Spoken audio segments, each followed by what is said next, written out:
Today we're going to be doing a headstand workshop. So I'll be covering both supported headstand and tripod headstand. If you haven't practiced today or you haven't warmed up, then I suggest you jump into one of my other videos, potentially the 30-minute energizing morning flow, just something that's going to move your body and really wake up all of your muscles, because it's never safe to just get into headstand fresh. So go and do one of the other videos and then come back. Also, again, if you're a beginner, please know that this is an advanced posture, so be careful, use a wall or have someone to support you to make this safer. So we'll get started. We're going to start here with tripod headstand. I actually think tripod headstand is the easier headstand to start with. Most people might learn supported headstand first, but I feel like it's much easier to learn control in tripod. So we're going to start with that one first. There's a couple of things that we'll talk about before we jump into it, or I should say float into it. There should be no jumping into your headstands. The first thing is it's called a tripod headstand because you're creating an equilateral or a perfect triangle. So your hands are at equal distance apart, and then your head will be equally the same distance from your hands. So that's kind of the base in which you'll be creating. Your hands are going to be shoulder width apart, and you'll be coming onto the crown of your head. So to find that perfect sweet spot on your head, I want you to take your palm and put your forehead in line with your eyebrows. And then where your middle finger touches here, that is the crown of your head. So that's kind of that sweet spot. What I often see with people doing their first tripod headstand is they tend to come here on kind of this place where the forehead meets the hairline, which is quite a dangerous place, and it puts a lot of pressure in your neck. So just bring your palm to your forehead with the bottom of your palm sort of in line with your eyebrows at the bridge of your nose, resting your hand back onto your head, and then where that middle finger meets is the crown of your head. So that's the point that you'll be putting on the ground. So just recapping that, hands are gonna be shoulder width apart, and then the same distance where you're gonna put the crown of your head. So taking this onto your mat. Now, do you recommend you have a mat or a towel or something underneath you to provide some support? We're bringing the hands shoulder distance apart, and then just kind of seeing where you should put that head. We're gonna bring the crown of the head down. Now, you'll notice here that my arms and my elbows are bent at 90 degrees. So the other thing about tripod headstand is that the support is very similar to the arms you'll have in chaturanga. So you're going to be creating this perfect 90-degree angle here. So it's like a little shelf. You'll hear me say this in a lot of my classes, but this shelf is so important. The other thing about chaturanga arms is that your elbows are tucked into your body. So there is no space here between the side of my body and where my ribs are and my arms. They are squeezing in, their elbows are locked. So when you're coming down into this tripod position, hands shoulder width apart, coming down onto the crown of your head, you're really wrapping those elbows tight into the sides of your bodies. So your triceps and biceps tight into the side of your bodies, and your elbows are wrapping back. Once you find this position, I'm going to move back a little bit. Once you find this position, wrapping those triceps in, I want you to tuck your toes under and then lift your knees off the ground. And then just walk your feet in, just as far as they go. And then just stay here, just for a couple of breaths. Maybe if you just move your head around a little bit, just making sure you're on the crown of your head and you feel stable, pushing down into the hands, really grounding down through those hands, and then just coming down to your knees. So just take it a couple of times to do that, making sure you can really feel that you're on the crown of your head. You might need to readjust your hands. If you notice that they were kind of splaying out, bringing them closer together, really wrapping those elbows in. Then once you feel comfortable doing that, going upside down and straightening through the legs, it's time to take the next step. So we're coming back down here again, grounding down through those hands, rolling onto the crown of our head, tucking the toes under, lifting the knees off the ground and straightening those legs. So you're here. We're gonna walk those feet in. Now, I like to play with bringing my knees onto the backs of my triceps. I find this is a really good place for people to start, just to learn what it feels like to take a little bit more weight into the hands and the head. And then you can kind of just play with this, coming down, coming back up to get your breath and to let kind of that blood rush back down through your body, and then try again. So play with that a couple of times where you bring your knees to the back of your triceps and then walking down. We'll go through the next phase here. So we've walked our feet in. We can bring the knees to the back of our triceps. Now the next stage is to begin to lift those knees off the elbows and then back down.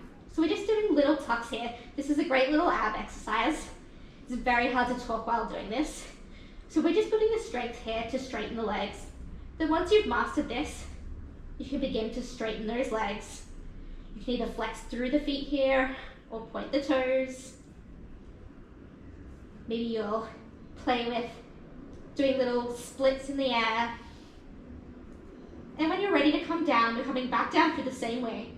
Bending through the knees. Maybe bring them to the backs of the elbows and then bringing them to the floor. And coming up. It's very hard to talk while I'm upside down. So that is one way of getting into tripod headstand, using the back of the triceps with your knees as kind of like a little support system, just to give you that balance and that control. You don't have to use that method or your triceps. So I'm going to show you another method now, or maybe two different ways of entering. That's a great way to start and just to build that confidence of taking your body upside down that first time.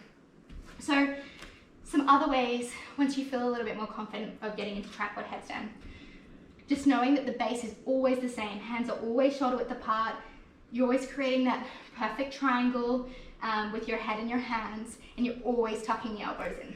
So another way to get into tripod headstand is to just walk your hands up towards your feet. Once your hips are stacked over your head, you might just be able to pike your legs straight up. This takes a lot of core work. It's definitely more of an advanced entryway in, but it's a nice thing that you can build up to if headstand becomes a regular part of your practice. And if you keep practicing those first little tucks that I showed you, it's definitely something that everyone can achieve.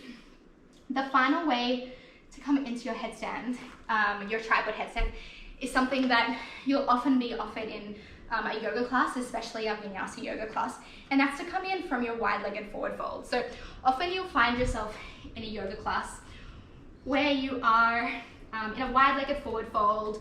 You'll be offered to bring your head down towards the ground, and then you'll notice that there's a lot of yogis that then use this opportunity to pop up into a little tripod headstand. So we're in our yoga class, we're in our wide-legged forward fold. Same setup here, hands are shoulder width apart, bringing the head down to the ground. My elbows are at 90 degrees, they're wrapping into the sides of my body. I roll up onto my toes here, making sure that I'm still grounding down through my hands. And then you can just use that little roll to give you the lift you need to come up into your tripod headstand from your wide-legged forward fold. And you can come down the same way, coming down gracefully, making sure you don't come down too fast. And there we have it. That is our tripod headstand. A little out of breath. That was harder than I anticipated. So now you've mastered your tripod headstand, it's time to start your supported headstand. So as I mentioned at the start, supported headstand is a little bit more difficult than tripod headstand, in my opinion. I find that people often have the urge to kind of kick up into it or jump up into it, and that's what makes supported headstand a little bit more dangerous, is because when you're jumping or you're flipping, your legs are flailing around and you lose your balance. So I always recommend never jumping in or trying to kick up into your supported headstand, really relying sort of on your core strength and the flexibility of your hamstrings to be able to walk your feet in as close as possible. So with that, let's get started. And as always, you can use a wall behind you if you're really scared. I personally practiced this with a wall a few times and found that with the wall, I actually relied on the wall too much, so it was really hard to get back on my mat, but it's all a personal preference. So supported headstand, we're essentially going to have our hands interlaced. They go behind the crown of the head, and then the weight of the body is going to be along these forearms and on the crown of the head. Now, to get the perfect distance between the elbows, we take our hands around opposite elbows like this. Then we bring those elbows down to the ground. And then we leave the elbows where they are, we release the hands, and then we interlace them towards the top of the mat. We roll onto the crown of our head, rolling the back of the head into those hands, So it's like the hands are a little basket supporting the head. We tuck the toes under, we lift the knees off the ground, and then we walk the feet in towards the body here. And you might just stay here, rocking onto the toes, just feeling the weight of your hips stacking over your shoulders and your head. And I want you to notice here if you're crunching in the neck. Really thinking about pushing down through your forearms and the crown of your head to elongate the neck. And then we've done that a couple of times. Just coming down, resting your hands on your knees, and just taking a moment to let the blood come back down. It's really important with these poses that you kind of don't rush in through the steps and you kind of build through one step. You take a pause and then you build through it again. So we're going to be doing our supported headstand in stages, just like we did with our tripod headstand.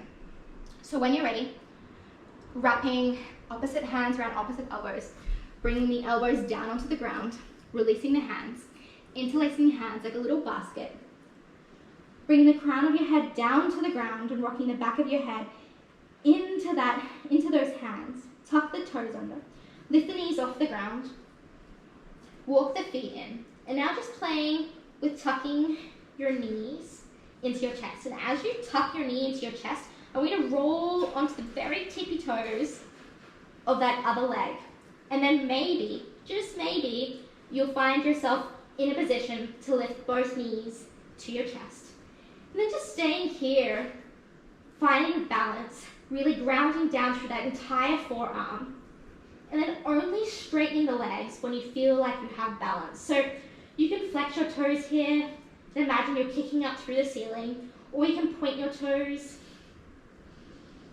And then maybe as you get more confident with your headstand here, you can play with taking different shapes. So really test your balance and your core. And coming back through center. And you can choose to come down here and either like a pike, so your legs are straight. You can come down and straddle with your legs wide. Or you can just come down one leg at a time. And then when you're coming down onto your knees, bring your arms back beside you, forehead down to the ground, into a little child's pose here.